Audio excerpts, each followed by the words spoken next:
In the hills of northern Jamaica, where the air is warm and the mornings rise slow over the sugarcane fields, a boy was running. Not for glory. Not for records. Just because he could. His name was Usain St. Leo Bolt. And before he became lightning, he was just a child, lanky, barefoot, and endlessly in motion. He was born in 1986 in a small town called Sherwood Content, tucked inside the parish of Trelawny, a place of dirt roads, mango trees, and laughter. His parents, Wellesley and Jennifer, ran a modest grocery shop where neighbors came to trade stories as much as to buy food. Money was scarce, but joy was abundant. Usain's earliest memories were of running, chasing friends through the fields, racing to the river, sprinting past goats, and laughter. Even then, something about the way he moved set him apart. He didn't just run fast. He ran free. People in town started to notice. They called him Lightning before the world ever did. His long legs seemed to float, his stride impossibly smooth, his smile even faster than his feet. But talent is only a spark. And Jamaica, a nation built on rhythm and struggle, had seen many sparks fade before the flame ever caught. At school his teachers loved him, but not for discipline. He was restless, mischievous, always smiling, always moving. When lessons bored him, he'd glance at the window, longing for the open air. Yet when it came time for sports day, the same boy who couldn't sit still would transform. At the sound of the whistle, the chatter stopped. The world narrowed to a lane, a heartbeat, and the sound of his own breath. He always won. By the time he reached age 12, there was no one in his school, or even nearby parishes, who could touch him. He was still barefoot, still smiling. But already destiny was watching. One afternoon, after another victory on the dusty school track, his cricket coach pulled him aside. "Boy," he said, "you ever think maybe you're not supposed to play cricket?" Bolt laughed. "So what am I supposed to do?" The coach smiled. "Run, man. Run." That conversation would change the course of history. From then on, running became more than a game. It became purpose. By age 15, Bolt was representing Jamaica in junior competitions. He stood out not just for his speed but for his height, over 6 feet tall, far taller than the typical sprinter. Coaches wondered if his frame would betray him. Too long, too loose, too joyful. Sprinters, after all, were supposed to be machines, disciplined, silent, cold. Usain was none of those things. He was raw energy. He danced before races, laughed at the starting blocks, waved to the crowd. It was everything traditional coaching warned against. But the more he smiled, the faster he ran. In 2002 at the World Junior Championships in Kingston, Bolt was just 15, a boy among men. That night, under the Caribbean rain, he lined up for the 200 meters. When the gun fired, he exploded forward, long legs cutting through puddles. He crossed the finish line first, the youngest ever to win a World Junior gold. The crowd, thousands of Jamaicans chanting his name, roared in thunderous rhythm. It was the first spark of what the world would later call the lightning bolt. But success has a cost. Fame came early and pressure came with it. Suddenly, every coach, every federation, every newspaper wanted a piece of him. They called him a prodigy. They called him the future. And Bolt, still a teenager, just wanted to run and laugh and eat chicken nuggets. Injuries came next, the cruel shadow that haunts every athlete. A bad hamstring here, a strained back there. His career wavered before it even began. Critics whispered that he was soft, lazy, too playful to be great. But they didn't understand what drove him. They didn't see the quiet moments after everyone left the track, when he stayed behind, stretching, thinking, dreaming. He wasn't lazy. He was patient. And in the heart of that patience, something was building, a storm, silent and gathering. By 2007, the name Usain Bolt had reached the professional circuit, but mostly as a curiosity. He was still known as a 200-meter runner. The shorter distance, the 100 meters, was for specialists, compact sprinters with explosive starts. Bolt was tall, awkward out of the blocks. Coaches said he'd never manage the start. Then came Glenn Mills, the man who saw lightning where others saw chaos. Mills was calm, methodical, a student of biomechanics. He looked at Bolt's height, his long stride, his elastic frame, and smiled. What everyone thinks is your weakness, he said, is your strength. You just haven't learned to control it yet. Under Mill's guidance, the boy from Trelawny began to transform. The laughter remained, but behind it grew a hunger, quiet, deadly, precise. They worked on starts, acceleration, balance. Hours upon hours of repetition, sweat, and silence. By 2008, something in Bolt had changed. He still smiled, still danced, still charmed the world. But when the blocks appeared and the gun raised, the laughter vanished. He was no longer just a fast kid from Jamaica. He was a storm waiting to strike. And his first thunderclap would echo across the world, in a city halfway around the globe. Beijing. The stage was set. The bird's nest awaited. And history had no idea what was about to happen. By the start of 2008, the world of athletics was restless. The sprint was in crisis. The golden age of clean legends, Carl Lewis, Maurice Green, had faded into suspicion, scandal, and fatigue. The crowd no longer trusted what they saw. Every record seemed followed by doubt. Every celebration by denial. The sport needed something pure again, something joyful, human, and undeniable. And far from the laboratories of Europe and the stadiums of America, that something was training under the burning sun of Kingston. Usain Bolt was preparing. Not for fame. Not for glory. But for the feeling, that moment when the body becomes more than itself, when speed becomes flight.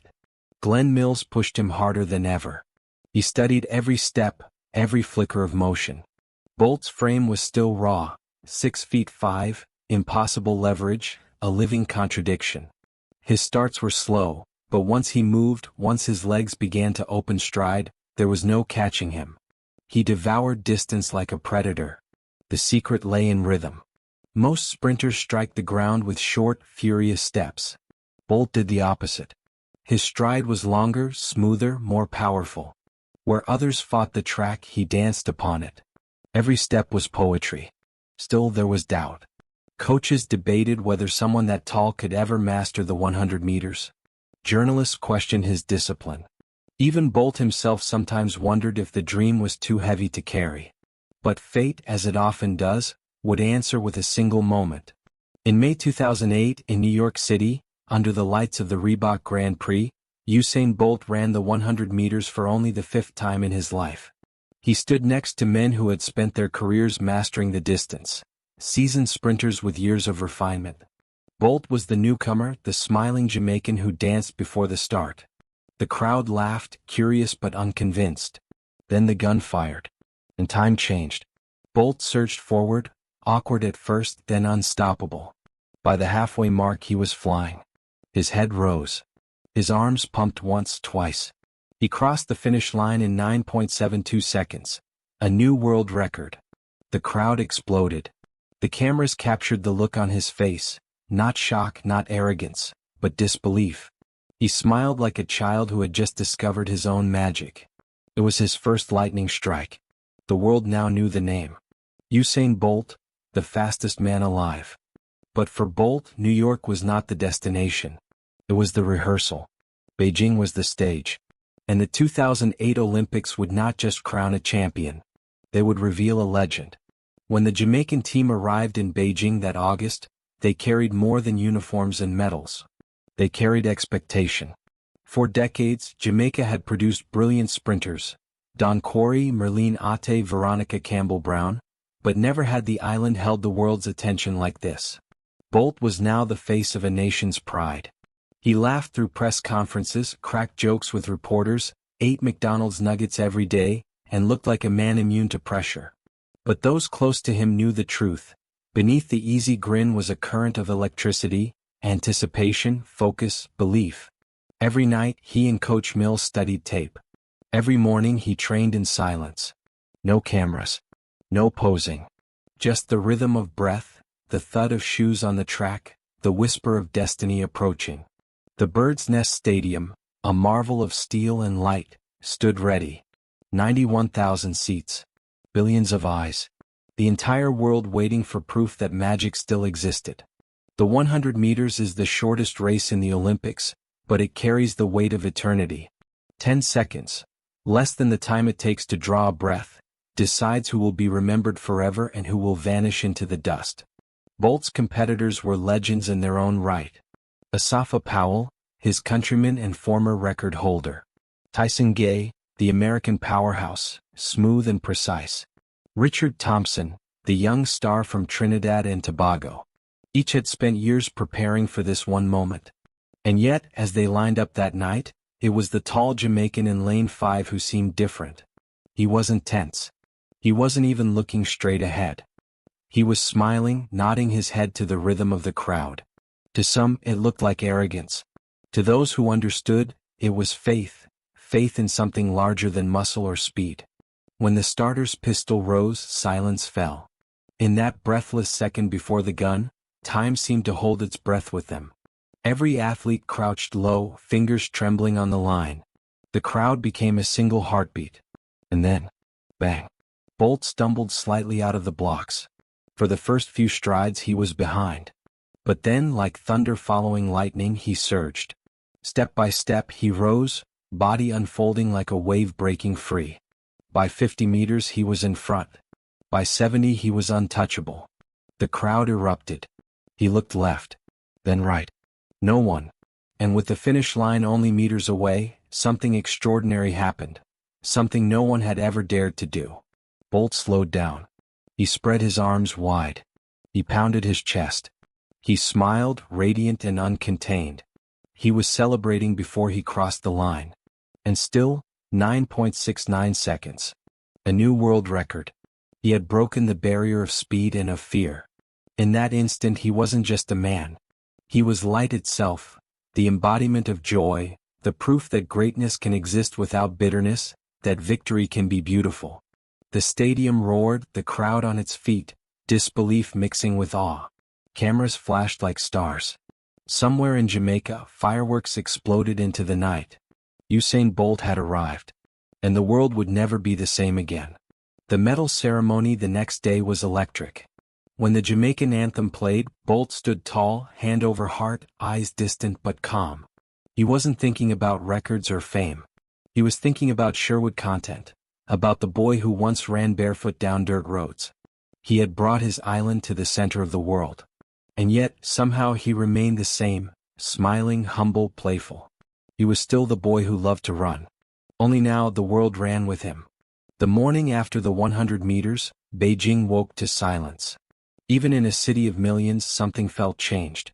The newspapers were already calling him Lightning Bolt. Headlines screamed, the fastest man alive. But it wasn't just the speed. It was the way he did it, effortless, joyful, untamed. In a sport that had long forgotten how to smile, Usain Bolt had made the world laugh again. Commentators debated what they had seen. Scientists rewound the footage in disbelief. Even seasoned sprinters shook their heads. He had slowed down, raised his arms, pounded his chest, and still shattered the world record. In the stands, Michael Johnson, the 200 and 400 meter legend, leaned forward and whispered, "This kid is not normal." The night before, Bolt had returned to the Olympic Village long after the cameras had turned away. He walked quietly through the halls, gold medal around his neck, head lowered not from arrogance but exhaustion. Reporters expected a party. He ordered chicken nuggets instead. When asked by a journalist why he had celebrated before the finish, he smiled and said, "I was just having fun, man. That's me." It was pure, unscripted, and it was exactly what the world needed. But the storm wasn't over. It was only beginning. The 200 meters had always been Bolt's true love, the distance he had mastered as a teenager, the race that matched the rhythm of his body. And yet, after his 100-meter triumph, everyone assumed he had nothing left to prove. Everyone except him. August 20, 2008. The night of the 200 meters final. The bird's nest pulsed with anticipation. Every seat filled, every camera focused, every eye on lane 5. Could he do it again? Could lightning strike twice? He crouched, head bowed, fingers trembling on the line. The air was thick with expectation. The gun fired. Bolt exploded forward. Clean this time, no stumble, no hesitation. He ran the curve like water flowing down a mountain. His body moved with impossible grace, long strides eating the track. By 150 meters the race was over. He was alone again, flying free. He crossed the line, 19.30 seconds. A new world record. The second in a week. No one had ever done it like this. He threw his hands in the air, smiling so wide it seemed the stadium lights had been invented just to catch that grin. The camera zoomed in on his face, glistening with sweat and glory. He looked up at the scoreboard, laughed and shook his head. Even he couldn't believe what he had just done. In less than a week, a 21-year-old Jamaican had redefined what was possible for the human body. He had won not just 2 gold medals but 2 world records, in 2 distances, in 2 utterly different ways. The 100 meters had been joy. The 200 meters was mastery. Together they were myth. After the ceremony, as the crowd slowly faded and the lights dimmed, Bolt stayed behind for a moment. He walked the track alone, dragging his fingers across the lane numbers, feeling the texture beneath his hand, the same surface that had carried him into legend. He paused at the finish line, looked up at the empty stands and whispered, "Thank you." Not to the crowd, not to the cameras, to the track itself, to the journey that had brought him there. For him this wasn't the end. It was the beginning. In the days that followed, the world couldn't stop talking. Every news outlet replayed his runs in slow motion. Children imitated his famous lightning pose, one arm raised diagonally, eyes to the sky. Even those who knew nothing of athletics recognized his face, his energy, his joy. He had transcended sport. He had become a symbol, not just of speed but of lightness, of freedom, of what it means to love what you do. Bolt returned to Jamaica to a hero's welcome. The streets of Kingston erupted. Thousands gathered, waving flags, singing his name. Planes painted trails of green and gold across the sky. The Prime Minister declared a national holiday. For one island, he had become more than an athlete. He was proof that greatness could come from anywhere. In interviews he kept the same humility, the same laughter. "I just wanted to show the world that you can be the best, and still have fun doing it." He said it like a joke, but it wasn't. It was his philosophy. He wasn't just the fastest man alive. He was the happiest. Behind the legend, though, was an unseen truth. The discipline, the repetition, the countless mornings when his body hurt too much to move, when he trained in silence while the world slept. Lightning, after all, is born from pressure. From friction. From clouds heavy with energy waiting to burst. Usain Bolt was no accident. He was the product of patience and pain, of laughter and labor. The smile was real. So was the sacrifice. After Beijing, the sponsors came, the fame grew, and the expectations soared. But Bolt remained Bolt. He still ate nuggets. Still danced. Still walked with a spring that no medal could weigh down. And when he stepped on any track, Berlin, London, Rio, the world leaned forward, waiting to see the impossible once more. Because lightning never strikes just once. It leaves a scar on the sky, a reminder of the night it changed everything. He was more than a man. He was a story. A living symbol of what joy and talent can achieve when they run together. Every time he crouched in the blocks, silence fell. Every time he rose, the world remembered how to dream. And when he ran, you could feel it. That hum in the air. That rush through the veins. That whisper of something divine. Not just speed. Not just strength. But the sound of freedom. In Beijing, under the red glow of the bird's nest, the boy from Trelawny became lightning. And the flash of that night still burns in the memory of the world. A reminder that sometimes, for just a few seconds, a human being can touch the edge of the impossible. And keep running. Years passed, but the echo of that night in Beijing never faded. Every generation has its heroes, but only a few become timeless. Names that outlive the stadiums, the medals, and even the records. Usain Bolt became one of them. After Beijing, he returned not as a champion, but as a phenomenon. Everywhere he went, crowds gathered. Children chased him through airports, journalists shouted his name, nations claimed him as their own. But through it all, he never stopped smiling. Bolt was different from every athlete who came before him. He didn't need to roar to prove dominance. He laughed instead. He didn't wear arrogance. He wore ease. He made greatness look light, not heavy, not burdened, but free. In 2009 in Berlin, he broke the world record again. 9.58 seconds in the 100 meters. It wasn't just fast. It was absurd. Scientists called it unrepeatable. Commentators called it divine. Even his competitors, stunned, could only shake their heads in admiration. When asked how he did it, he shrugged. I just ran. But everyone knew there was more to it than that. Behind the simplicity lay mastery. Each stride was a calculation of physics, every movement tuned like a symphony. At full speed, he covered the track in 41 steps, fewer than anyone before him. His power came not from muscle alone, but from rhythm, a rhythm born in the fields of Trelawny, refined in the fire of discipline, and unleashed under the lights of the world. He was the perfect contradiction. A giant who moved with grace. A showman who trained in silence. A sprinter who never forgot how to enjoy the run. And that joy became contagious. Where others inspired through fear or respect, Bolt inspired through laughter. He turned stadiums into carnivals, tracks into theaters. His every gesture, the pose, the smile, the wink at the camera, was a celebration of being alive. He reminded the world that sport at its core was play. His rivals respected him not only for what he did, but for how he did it. After every race he would shake their hands, smile, and thank the crowd. He carried himself not as a king above others, but as a man grateful to share the same track.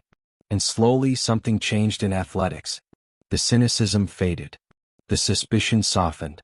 For the first time in decades, fans believed again.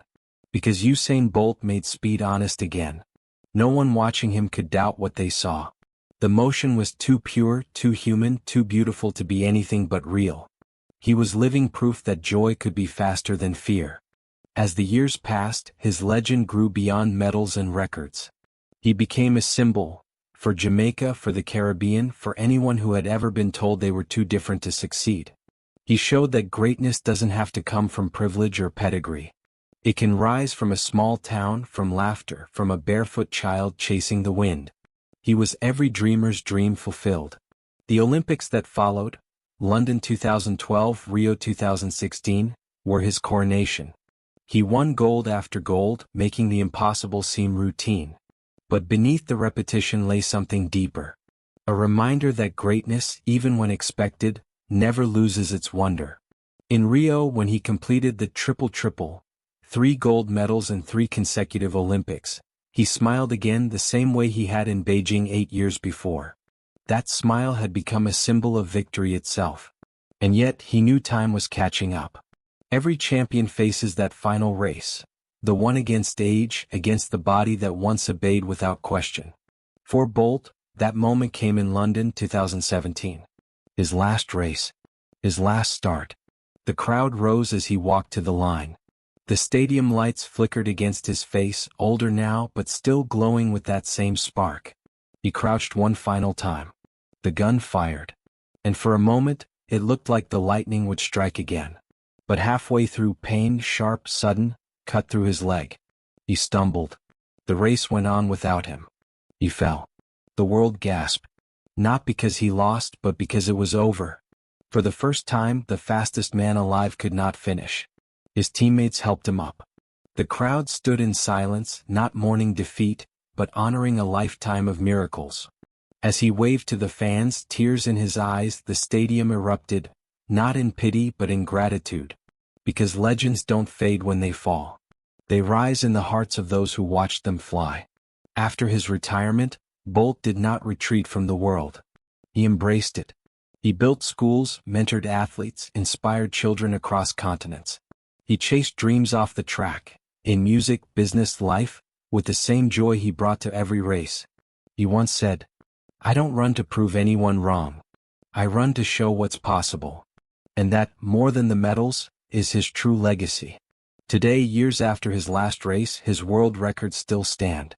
His laughter still echoes through stadiums. His lightning pose still fills posters, memes, and murals across the planet. But beyond all that, his greatest gift is what he gave to the human imagination. He reminded us that limits are not walls, they are invitations. That greatness can be kind. That strength can smile. That victory can dance. If you ever walk through a stadium at night when the lights are off and the track is empty, listen carefully. You might hear it, A faint hum in the distance, the memory of footsteps, the echo of a heartbeat running free. That is not the sound of a sprinter. That is the sound of what he left behind. The sound of belief. Because once, in the summer of 2008, a boy from a small Jamaican town outran the world, and in doing so, taught it to dream again. Epilogue. The night he became lightning. The rain falls softly over the bird's nest now, the years long gone. The track is empty but the legend remains. Somewhere, a new child is running barefoot, chasing the wind, unaware that he is following footsteps burned into history. The camera fades to black. A heartbeat. A whisper. He didn't just run fast. He made the world feel alive. In a world obsessed with winning, he reminded us why we begin. In a sport defined by time, he gave us a moment that will never fade. He was not born in a lab nor shaped by science or systems. He came from laughter, from sunlight, from a tiny island that believed in rhythm before it believed in limits. And on one summer night in Beijing, that rhythm became lightning. Usain Bolt did more than run. He showed us that joy can break records, that confidence can be humble, and that greatness can smile. Because legends aren't made in seconds. They are born in the hearts of those who watch them rise. Years will pass. New champions will come. Records will fall. But somewhere, every time a child runs free, the sky will remember that once lightning wore a smile. This is not the story of speed. This is the story of freedom. The story of Usain Bolt. The night he became lightning.